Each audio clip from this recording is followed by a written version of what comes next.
Yes, yes, and yes, it shall. Good morning to you. And I believe that you had a fantastic night.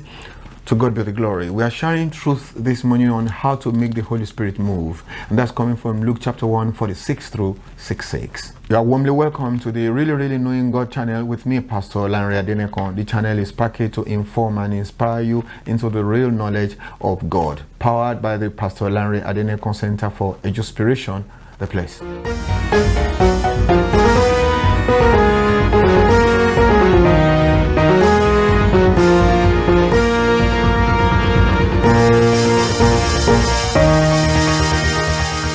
This is the Daily Gem Devotional, making you a gem to your generation and a gemstone upon the crown of our Lord Jesus Christ. Now, if you are fed up with sense knowledge and you now really desire revelation knowledge, you are on the right channel. Shall we pray together? Father in heaven, we give you thanks to God for granting us the grace to share this and share every day, and also for your people that are sharing with us in looking at this and viewing and sharing with other people. You take all the glory in the name of Jesus Christ. We trust you, God, not only to help us this morning, oh God, but to help us with the whole ministry, as entire ministry, such that more people will get to benefit from these things. Thank you, Heavenly Lord. In Jesus' mighty name we pray this morning. Amen. Right. Luke chapter 1 from 46. And Mary said, this was in response to what Elizabeth said, and Mary said, my soul magnifies the Lord, and my spirit has rejoiced in God my Savior. For he has regarded the lowly estate of his maidservant.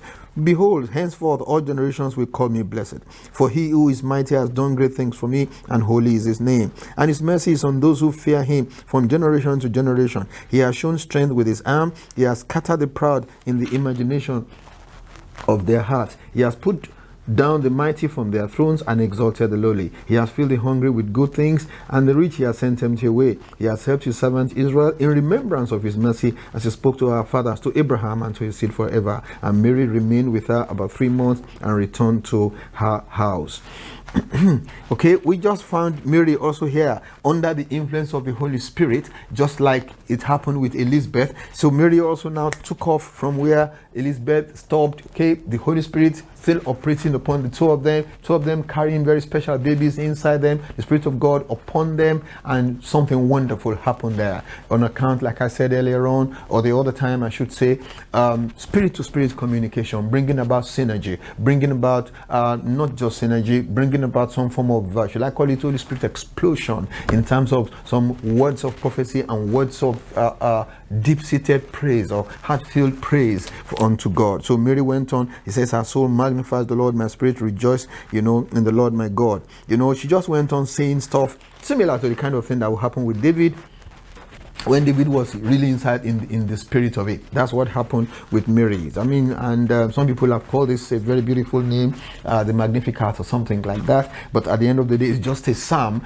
coming from the inside. And it happens to us at times. God has done something to us, and on your own, in your closet, in your quietness, you just lift your hand and say, God, see what you have done. See what you have done. You've done this, you've done that, and all that coming from the bottom of your heart. Believe me, when such things happen, you move God. God responds to the praise of his people. Yeah, especially when it is come like that from the inside, when it is come under the unction of the Holy Spirit. Let's go on and say some more things here now.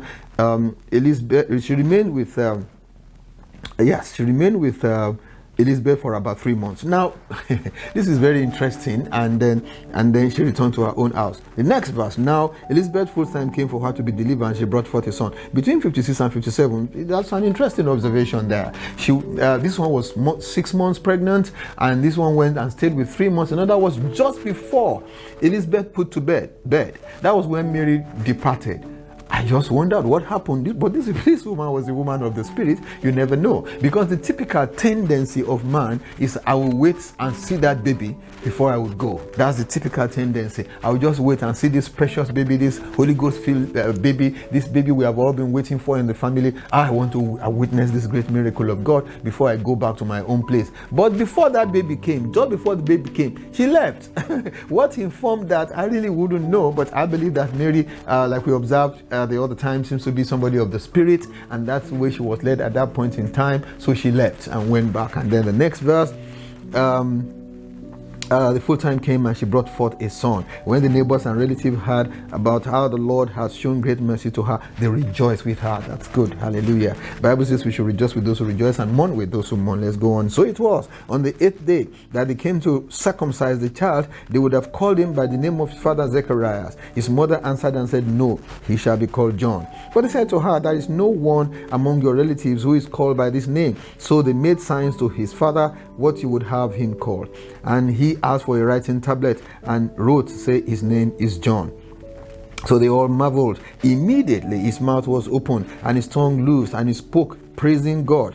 And then fear came upon all those who dwelt around them, and all these things were discussed throughout the hill country of Judea. And all those who had them kept them in their hearts, saying, "What kind of child will this be?" And the hand of the Lord was with him. So we saw a couple of more lessons there. They came now to circumcise the child and name. Usually they did the two of them together, and people assumed that it was going to be named after his father. Okay, there's this thing about somebody to carry on your name, and all those things. May we have good people to carry on our name. If you name somebody after you, and then the person doesn't turn out well, what do? Would you regret ever naming the child that? I remember the story of one former justice of the federation in this country. The man's name was Alexander. Some of you will remember Justice Alexander, something like that. Before he became the head of the Supreme Court, there was a particular case he had to address, and the name of the suspect was Alexander.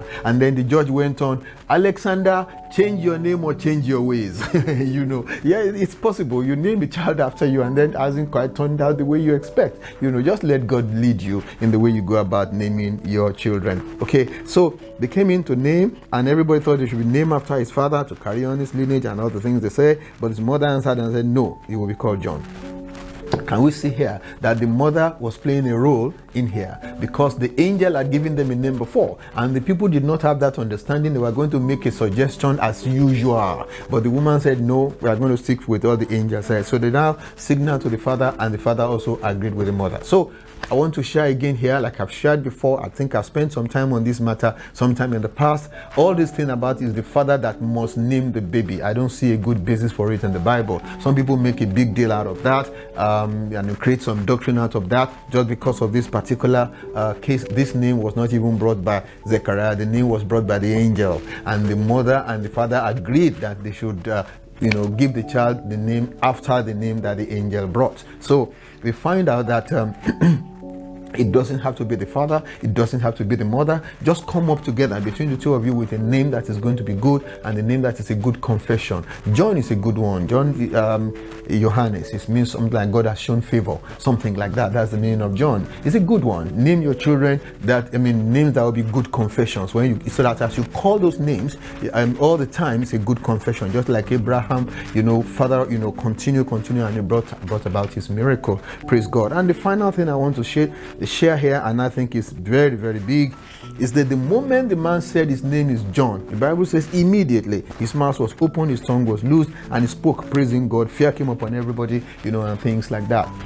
Can you agree with me now that the problem all along that he had was the mouth of Zechariah, and that if the angel did not seal that mouth off, most likely his negative confessions will have ruined that whole miracle that God has planned. That baby being carried probably we have been lost in some miscarriage or whatever, but the moment everything got completed and the name in agreement, his tongue was loosed. Okay, as far as God was concerned, mission accomplished. So this man can begin to talk now.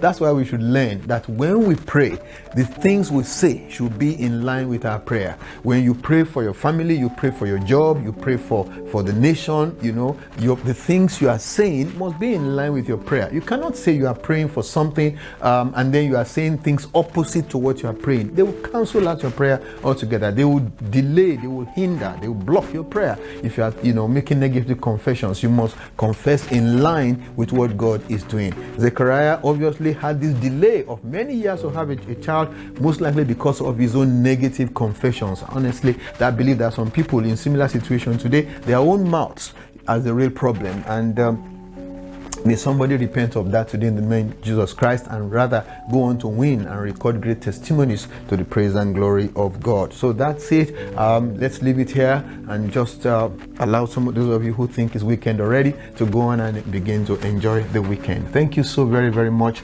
See you again next time.